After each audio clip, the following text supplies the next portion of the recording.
Mr. Watanabe, it's a pleasure to meet you today. Thank you so much for joining us. Thank you. I just want to start by talking about the genre that you work in for a moment, because I don't think anime has ever been more popular in the United States than it is right now at this very moment. And it feels like it's only getting bigger. First off, how exciting is that for you as one of the foremost creators in the genre to see happen at this time? そうですね。アメリカで人気がだんだんあるっていうのは知りませんでした。だんだん人気がなくなってるんじゃないかと思ってました。That anime has become so popular and continues to become more popular. I had a fear that it may be declining in popularity by now. I can only speak to the United States, where I say that is not the case. It is really growing fast right now.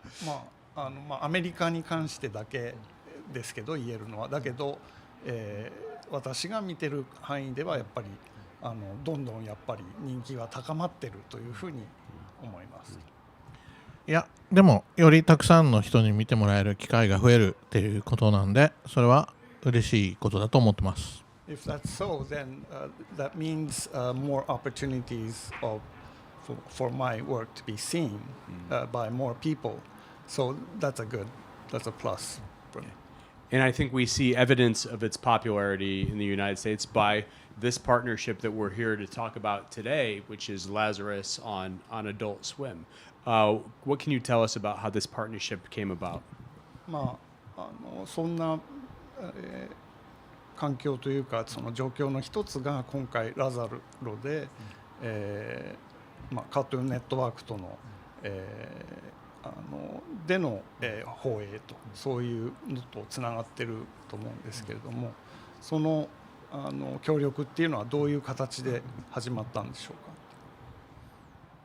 うか。10年前のスペースダンディの時に、カートゥーンネットワークさんが一部出資をしてくれまして、次はぜひカートゥーンが全額スポンサーになってやりたいというふうなオファーを受けました。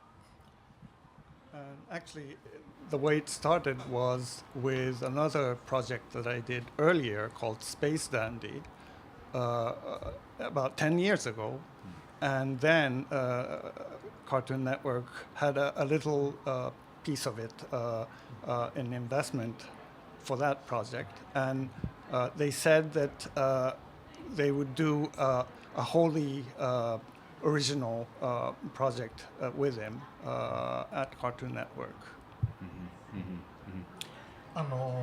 それで OK と、いくつか仕事が終わってからその次で良ければやるよと言ってたんですけど、それが随分なかなか終わらなくて実現するまで10年かかってしまいました。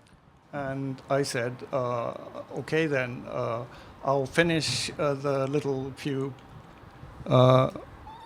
projects that I'm working on, and then go on to do this new project with Cartoon Network. But I didn't realize that it would take 10 years. And can you tell us a little bit about Lazarus specifically and what inspired it? ではそのラザロの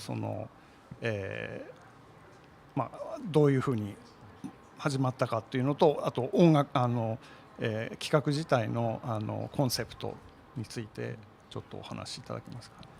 このラザロに限ったことではないんですけども、やっぱり常に現代社会に生きていて、そのいろいろな社会問題であるとか、その時代の、非常に起きている、大きな問題っていうのに影響されて作っていると思います。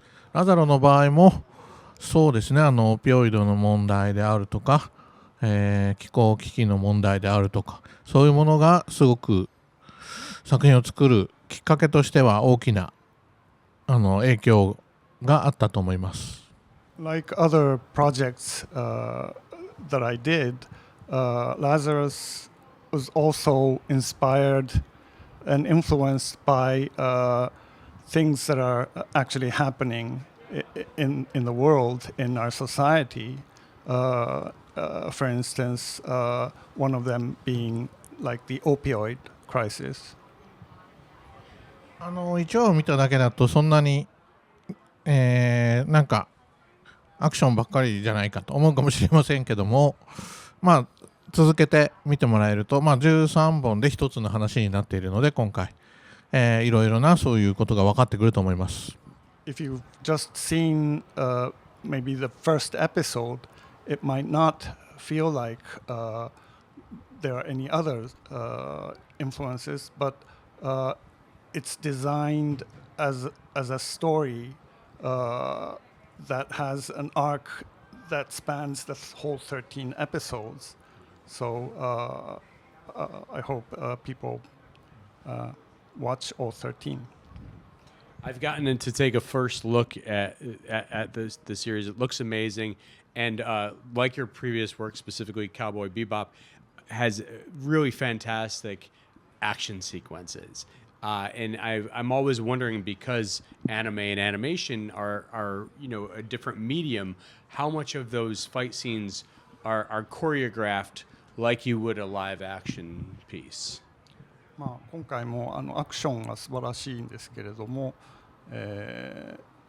実写とアニメーションだとやっぱりちょっと作り方は違うと思うんですが、それはどんなところが違うと思いますか？やっぱりアニメーションのアクションを描くときにただライブアクションのトレースをするのではなくて、やっぱり結構デフォルメをしてるんですね。そのデフォルメする部分こそアニメーションの醍醐味だと思うし、例えばデフォルメっていうのはそのポーズだけの話ではなくてタイミングだったり、あとすごく手足が伸びたり、そういうちょっとしたデフォルメが入れながらもそれがリアリティをなくさないギリギリのラインっていうのを狙って作ってます。So in animation, in contrast to live action, when you make effective or good action scenes, there's always has to be some kind of exaggeration or stylization, and that's a lot of calculation that's going to be needed on the part of the creators. このデフォルメっていうのはやっぱり CG アニメでもあまりうまくできないものだと思うので、僕らのやっているハンドドローイングのアニメーションのアドバンテージだと思ってます。And so this kind of stylization, exaggeration is something that is not does not lend itself easily to, for instance, CGI animation, and it's something that's done quite well in the hand-drawn style of animation that we do, I think. わかりますか？ Do you think that that's true? Yeah, 100%. Yeah, definitely. You can see it in the screen. Yeah. 例えばですけど、こういう絵を描くときに人間っていうのはこうカメラから見た場合ですけど、手を大きく描くんですね。なぜなら手を見せたいからで、見せたいものを大きく描くっていうのが、これはもう子供の時から人間に備わっている習性なんですけど、これを大人になってもうまく、使っているっていうのが日本のアニメーションだと思います。So, for instance, when you draw someone punching from the front and with an extended hand, you would naturally draw the fist larger so that it would stand out. And that's the kind of choice that is made, for instance, in a child's drawing as well. But in animation, we would still retain that kind of sensibility, even as adults, as animators, to incorporate that kind of style. Well, I'll say the series looks absolutely fantastic, and I really enjoyed hearing your insights on creating it. So thank you very much. 非常にありがとうございました。 Thank you very much. Thank you. Thank you.